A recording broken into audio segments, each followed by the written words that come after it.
Bashqarishlar tövəndikidek. Aldı bilan bir qo'shiq tuzli bir qachi suvga silib ilashtirib olamiz.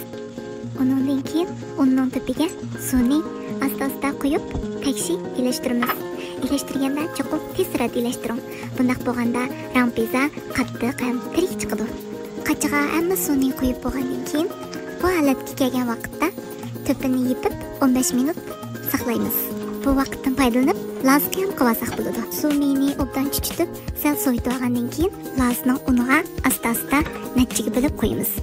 Mayning temperaturasi va yuqori bo'lib ketsa, laz unini ko'ydirib etib, laz qiyamining ta'miga ta'sir qiladi. Laz qiyamini tayyor qilib bo'lgandan 2 minut qo'yib qo'ygan xamirga yana bir china suvni asta-asta natchiga bo'lib qo'yamiz.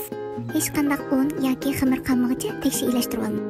Undan keyin to'qliq tavni maylab olib, tayyorlab olgan un suyini to'qliq tavining ichiga qo'yib, tez suratda aylantirib, xamirni shakl keltirib olamiz.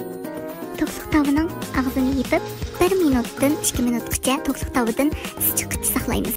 Bu vaqtda to'qliq tavini ichib, tepiga may surkab, taxtning tepiga yeyib olamiz. Agar uyingizda to'qliq tavi bo'lmasa, hech qisi yo'q. Bir cho'ngroq tasqa suv quyib qaynatib, taxtini maylab, un suyini tekshi yeyib, tasning ichiga solamiz. 1 minutdan 2 minutgacha saqlab, so'dan ko'pikchalar chiqqanda taxtini ilib, sovuq suvni tepiga qo'yamiz.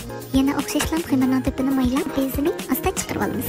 Qarab, tayyorlab bo'lgan rampezini kesib, cho'ngroq qachining ichiga silib, o'zingiz yaxshi ko'radigan xurishlarni, masalan, achchiq suv, laz qiyami, samsaq suyi, kinjit qiyami, tarxanak qatorliqlarni silib ilashtirsak, bizning rampezimiz tayyor bo'ladi. Qanday? Sizmi o'rganib oldingizmi? O'rganib olgan bo'lsangiz, sizni sinab ko'ring.